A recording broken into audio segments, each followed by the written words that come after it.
अस्सलाम वालेकुम नाज़रीन किराम, मैं हूं आपका होस्ट अयाज अहमद। नाज़रीन किराम, इमरान खान ने अपनी पार्टी को वाज़ेह तौर पर यह हदायत की थी कि 10 मुहर्रमुल हराम के बाद आप लोगों ने एहतजाजी तहरीक शुरू कर देनी है। पाकिस्तान तहरीक इंसाफ की जानिब से आज एक अहम तरीन प्रेस कॉन्फ्रेंस की गई है और तहरीक इंसाफ की सीनियर क़यादत कुछ बड़ी मुलाकातें भी कर रही है। वो सारी की सारी तफसीलात आपके सामने रखने के लिए जा रहा हूँ कि तहरीक इंसाफ की क़यादत इस वक्त क्या सोच रही है और ये किस तरीके से एहतजाजी तहरीक को आगे लेकर चलेंगे। दूसरी जानिब पाकिस्तान के मीडिया के ऊपर अब ये सवालात होना शुरू हो गए हैं। जैसे इमरान खान एहतजाजी तहरीक का ऐलान करते हैं, एहतजाज की कॉल देते हैं, तो ये सवालात जन्म लेते हैं कि जी इमरान खान और इस्टेब्लिशमेंट के दरमियान राब्ते बहाल होना शुरू हो गए हैं, बर्फ़ पिघल रही है। इसी तरह का एक सवाल पूछा गया और उसका एक अहम तरीन जवाब भी आगे से आया, वो भी आपके सामने रखने के लिए जा रहा हूँ। गुजारिश करूंगा कि वीडियो को लाइक कर दें, चैनल को सब्सक्राइब कर लें ताकि ये इन्फॉर्मेशन का सिलसिला आप लोगों तक पहुंचता रहे। सबसे पहले नंबर पे आपको ये बता दूं कि तहरीक इंसाफ के सीनियर रहनुमा असद कैसर साहब, उन्होंने महमूद खान अचकजई के साथ मुलाकात की है और मुलाकात इसी ज़िम्मन में हुई है कि अब हम एक तहरीक शुरू करने के लिए जा रहे हैं। और इमरान खान ने वाज़ेह तौर पर अपनी पार्टी को ये हदायत जारी कर दी हैं कि अगर आप लोग मेरे बयानिए का वज़न बर्दाश्त नहीं कर सकते, जो लाइन मेरी है अगर उसके ऊपर आप नहीं चल सकते तो कोई मसला नहीं है, आप मेरी पार्टी से अलहदा हो जाए। अब यहाँ पर सवाल ये पैदा होता है कि क्या पाकिस्तान तहरीक इंसाफ के MNAs, तहरीक इंसाफ के MPs और इनके पार्टी ओहदेदारान इस वक्त इस सूरत हाल में क्या ये इमरान खान को छोड़ना अफोर्ड कर सकते हैं या नहीं कर सकते। बड़े बड़े लोग जहांगीर तरीन, अलीम खान, परवेज़ खटक, महमूद खान और बड़े अहम लोग जिन्होंने इमरान खान को छोड़ा और आज वो किस्सा पारीना बन गए हैं। कोई पब्लिक के अंदर उनका नाम लेवा है ही नहीं, कोई जानता तक नहीं है उनको। नौजवान लड़कों ने बड़े बड़े बुर्ज इलेक्शन के अंदर उल्टा दिए थे। वजह क्या थी कि उन्होंने इमरान खान को छोड़ दिया था। अब तहरीक इंसाफ के लोग इमरान खान को छोड़ना भी नहीं चाहते और ये भी चाहते हैं कि हमारे लिए कोई आसान रास्ता निकल आए, हमें ज़्यादा जद्दोजहद ना करनी पड़े। ये हकीकत बात है, शायद आप लोगों को पसंद ना आए या कुछ लोगों को ये बात मेरी बुरी लगी। इमरान खान जेल के अंदर है, 700 दिन उनको हो गए हैं जेल के अंदर। 700 दिन इमरान खान ने गुजार लिए और इमरान खान आज भी इस उम्मीद के ऊपर जेल के अंदर बैठे हुए हैं कि मेरे लोग मुज़ाहमत करेंगे, मेरी लीडरशिप बाहर निकलेगी और मेरी लीडरशिप के पीछे मेरा वर्कर, मेरा कारकुन भी बाहर निकलेगा, पाकिस्तान की कौम बाहर निकलेगी। अब देखना यह है कि पाकिस्तान तहरीक इंसाफ की लीडरशिप जो है वो आगे किस तरीके का लाहे अमल देती है। आज तहरीक इंसाफ की जानिब से एक अहम तरीन प्रेस कॉन्फ्रेंस भी की गई। सोचा यह जा रहा था कि शायद आज ये बताया जाएगा कि हम किस तरीके से एहतजाज करेंगे, लेकिन इस प्रेस कॉन्फ्रेंस का मौजू था फाटा, यानी कि जो कबायली इलाके हैं जिनके बारे में हुकूमत एक बड़ा फैसला करना चाहती है और मुबैना तौर पर जो 27वीं आइनी तरमीम है उसके बारे में बातें की जा रही हैं। जी जो इंजमाम है उसको वापस लिया जाएगा, यानी कि जो कबायली इलाके खैबर पख्तूनख्वा के अंदर जम किए थे, मर्ज किए थे, वो फैसला वापस लिया जाएगा। तो इस हवाले से पाकिस्तान तहरीक इंसाफ ने आज एक अहम तरीन प्रेस कॉन्फ्रेंस की है और मुराद सईद का भी एक अहम तरीन ट्वीट इसके ऊपर आया, वो भी आपके सामने रखता हूँ।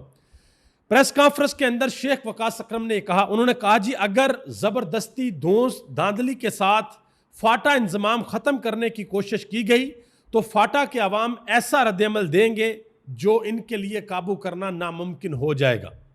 बैरिस्टर गौहर अली खान ने कहा, उन्होंने कहा जी हमारे 5 MNAs और 14 MPs कबायली इलाकों से मुंतखब हुए हैं और हमारा कोई भी मेंबर आज इजलास के अंदर शरीक नहीं हुआ।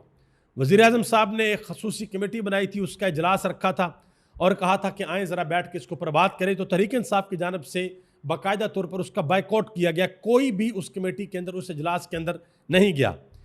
KPK से जो MP हैं सुहेल अफरीदी, उन्होंने वाज़ेह तौर पर कहा, उन्होंने कहा कि हम कबायली इलाकों के हवाले से बनाई गई कमेटी को रद्द करते हैं, हमने इजलास में शिरकत नहीं की, ये वफाकी हुकूमत का इख्तियार नहीं है। मजीद उन्होंने कहा कि माइंस एंड मिनरल बिल रोकने पर यह ड्रामा शुरू किया गया है। उन्होंने कहा कि 25वीं तरमीम के तहत कबायली इलाके सूबाई हुकूमत में जम हो चुके हैं, वफाक को मुदाखलत का कोई इख्तियार नहीं, कमेटी बनाना सूबाई हुकूमत में मुदाखलत के मुतरादफ है, इसे ख़त्म किया जाए। ये बात की है सुहेल खान अफरीदी ने। मजीद उन्होंने कहा कि हम फाटा के स्टेटस को तब्दील करने के खिलाफ हैं, अगर कोई तरमीम भी करनी है तो वो भी सूबाई हुकूमत ही करेगी। उन्होंने कहा कि हम जिरगा खुद बहाल करेंगे, आपका जो काम है आप वो काम करें, ये उन्होंने बात की है। जो MNA है इकबाल फरीदी, उन्होंने भी अहम तरीन बात की। उन्होंने कहा कि कबायली अवाम और मेंबरानी असम्बली कभी वफाकी हुकूमत को इख्तियारात से तजावज़ करने की और मुदाखलत करने की इजाज़त नहीं देंगे, ना ही कबायली इलाकों का स्टेटस तब्दील करने की इजाज़त दी जाएगी। उन्होंने कहा कि ये सब मिनरल पर कंट्रोल हासिल करने की साजिश रचाई गई है, ये बात उन्होंने की है। इसके अलावा 2 दिन कबल मुराद सईद ने एक काफ़ी लंबा ट्वीट किया था इस हवाले से, उसमें से एक छोटा सा पार्ट मैं आपके सामने रखता हूँ। उन्होंने कहा कि ये इलाके, ये लोग आपके लिए हमेशा से तजर्बागार रहे हैं, लेकिन अब नहीं। अगर आपका यह ख्याल है कि आप ऑपरेशन का ऐलान करके एक दफ़ा फिर हमें घरों से निकाल देंगे तो ये आपकी भूल है, ये 2008 नहीं, ये मुराद सईद की जानिब से कहा गया। पाकिस्तान तहरीक इंसाफ की ये जो प्रेस कॉन्फ्रेंस थी, ये इंतहाई अहम प्रेस कॉन्फ्रेंस थी। देखते हैं कि इसके बाद आगे हालात जो हैं वो किस तरफ जाते हैं। पाकिस्तान के मीडिया के ऊपर अब ये सवालात पूछे जा रहे हैं, जैसे इमरान खान ने एहतजाज की कॉल दी है कि जी तहरीक शुरू की जाए, तो सवाल पूछा गया मोना आलम की जानिब से। सवाल ये पूछा गया कि क्या इमरान खान और एस्टेब्लिशमेंट के दरमियान बर्फ़ पिघल रही है, तो आगे से अमीर अब्बास ने इसका जवाब दिया। उन्होंने कहा कि बर्फ़ नहीं पिघल रही, बल्कि इमरान खान ग्लेशियर की तरह खड़ा है, जो जो उसके साथ टकरा रहा है, चाहे वो टाइटैनिक ही क्यों ना हो, वो पाश पाश हो रहा है। यानी कि इमरान खान की मकबूलियत का जो लेवल है वो उस जगह पर पहुंच चुका है कि इमरान खान के मद्दे मुकाबल पाकिस्तान की सियासत में कोई भी नहीं है। जो भी उसके साथ टकराने की कोशिश करता है, चाहे वो जितना मर्जी बड़ा सियासतदान हो, जो भी उसके साथ टकराता है वो पाश पाश हो जाता है। मजीद उन्होंने कहा कि 2 साल के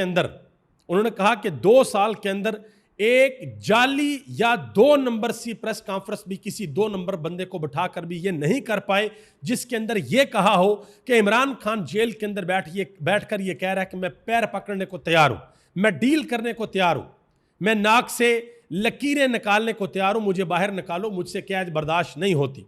उन्होंने कहा कि हसन अयूब साहब जो बैठकर ऐसी बातें करते हैं, उनकी ऐसे बातें करने से किसी किस्म का कोई फर्क नहीं पड़ता।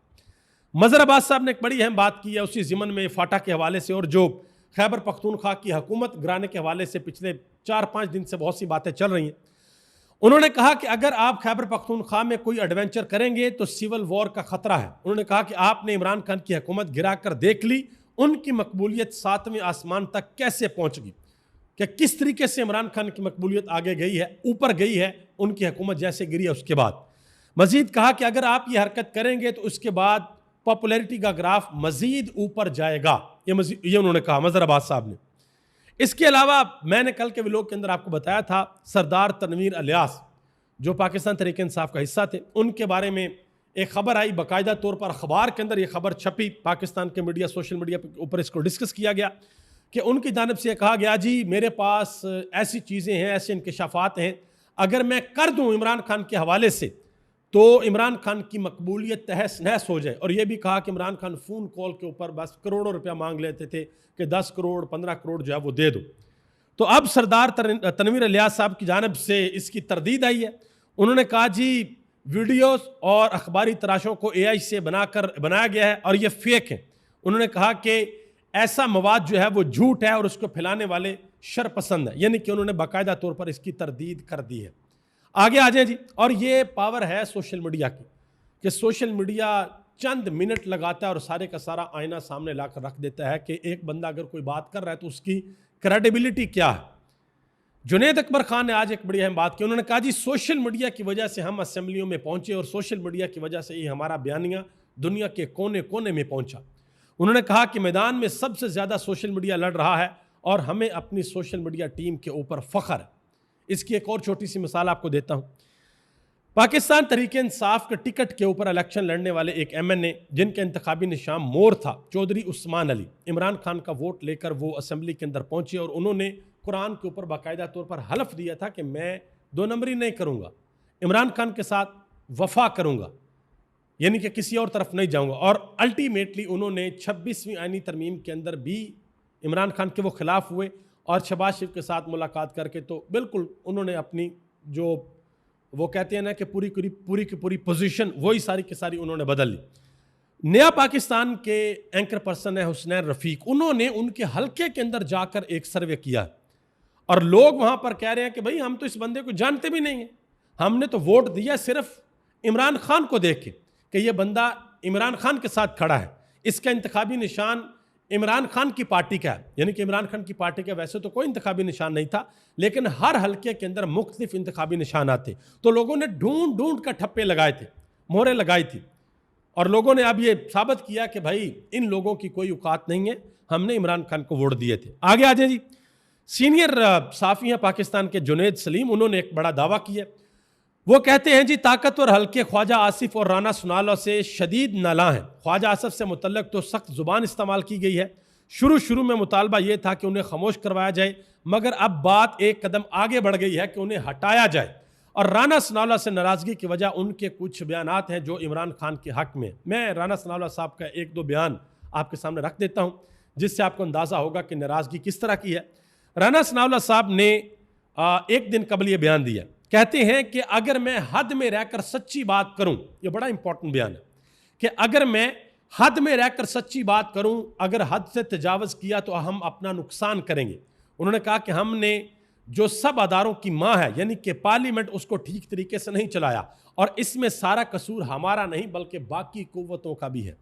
मजीद उन्होंने एक बयान दिया था कि इमरान खान को जेल काटने के 10 में से 10 नंबर दूंगा।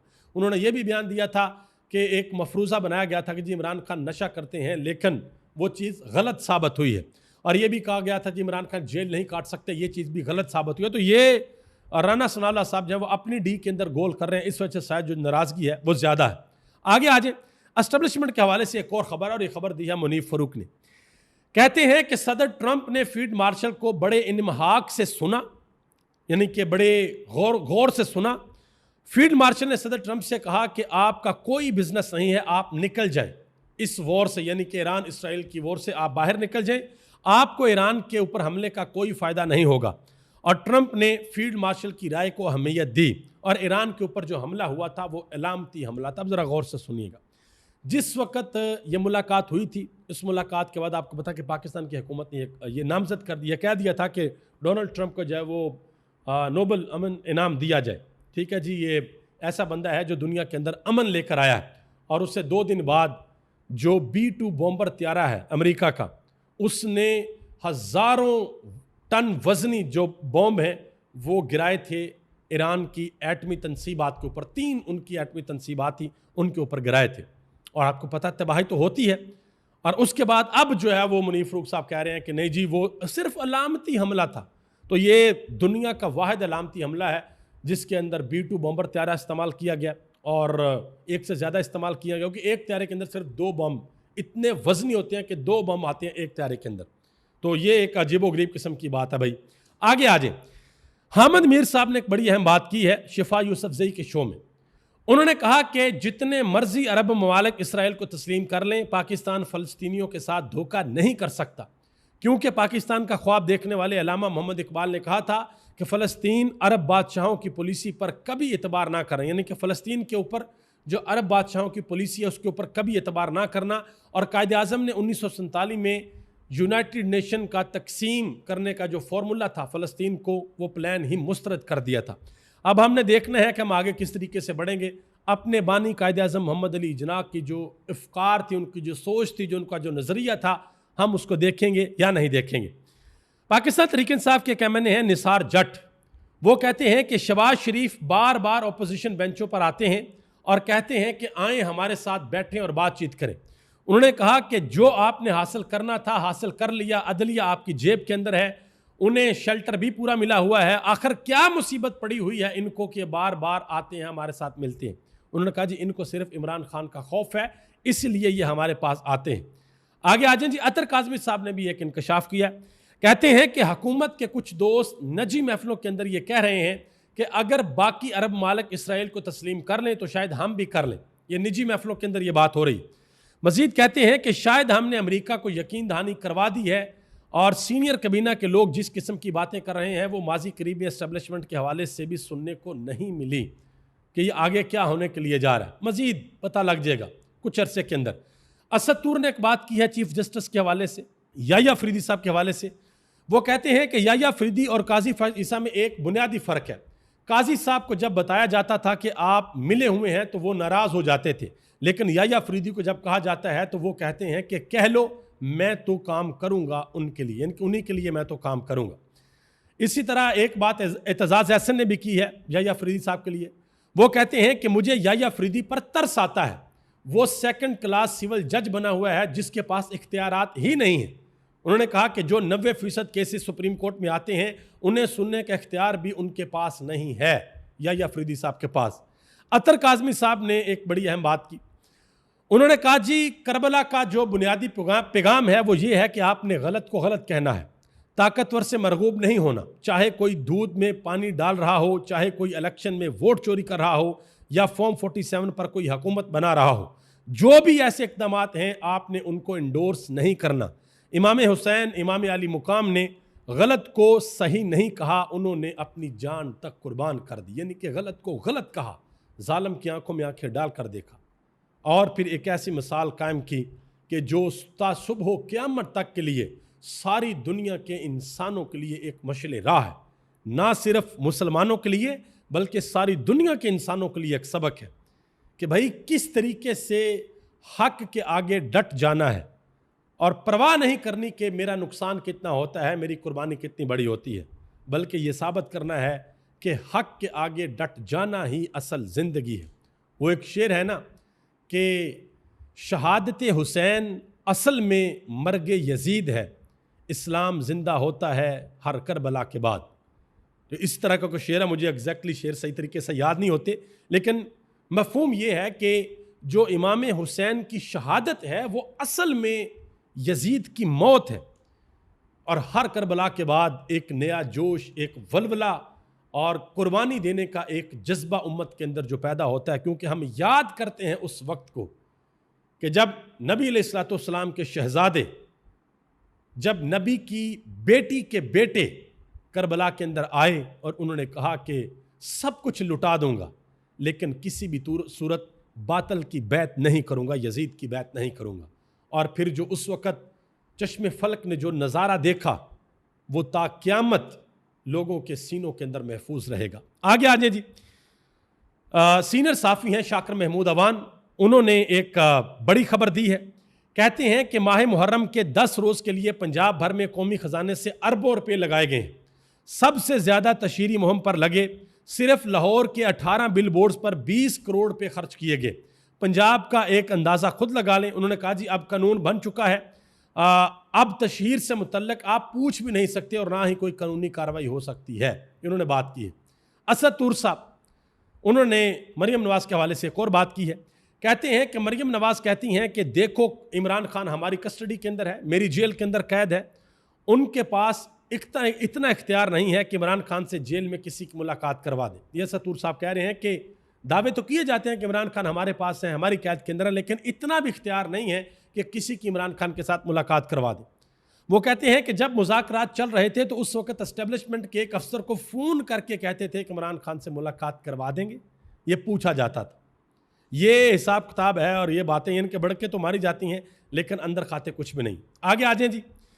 JUI के रहनुमा हाफिज़ अब्दुल्ला, उन्होंने एक बड़ी अहम बात की है। उन्होंने कहा जी जब अल्लाह आपको ताकत दे तो इसे नेमत खुदा समझो, लेकिन हमारे यहाँ जब किसी को ताकत मिलती है तो वो खुद को खुदा समझने लग जाता है। उन्होंने कहा कि नून लीग जब अपोजिशन में थी तो तब भी वो यही नारे लगाती थी। पाकिस्तान तहरीक इंसाफ के अरकान असम्बली, ये जो पंजाब के जो रेफरेंस भेजा गया इसके ऊपर उन्होंने बात की है। और पंजाब असम्बली के अंदर खुद पाकिस्तान मुस्लिम लीग नून ने बड़े धड़ल्ले के एहतजाज किए हुए हैं, लोटे तक लेके आगे थे और कापियाँ वगैरह फाड़ के फेंकते थे। एक वीडियो है, मैं आपको दिखाता हूँ, ये आप देख सकते हैं कि किस तरीके से नून लीग पंजाब असम्बली के अंदर सारा कुछ करती थी।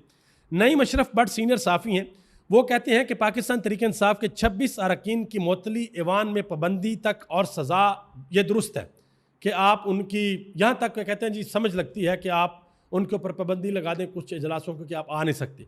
उन्होंने कहा कि लेकिन नाअहली या इलेक्शन कमीशन से मिलना गैर ज़रूरी है, कल को नून लीग के खिलाफ भी ये इस्तेमाल हो सकता है। उन्होंने कहा जी स्पीकर पंजाब असम्बली के अपोजिशन अरकान के खिलाफ रेफरेंस और चीफ इलेक्शन से मुलाकात पर सीनियर लीगी रहनुमा नाखुश है। अभी तक ले इतना ही। आप सबका बहुत बहुत शुक्रिया। पाकिस्तान जिंदाबाद, पाकिस्तान के करोड़ों अवाम पाइंदाबाद।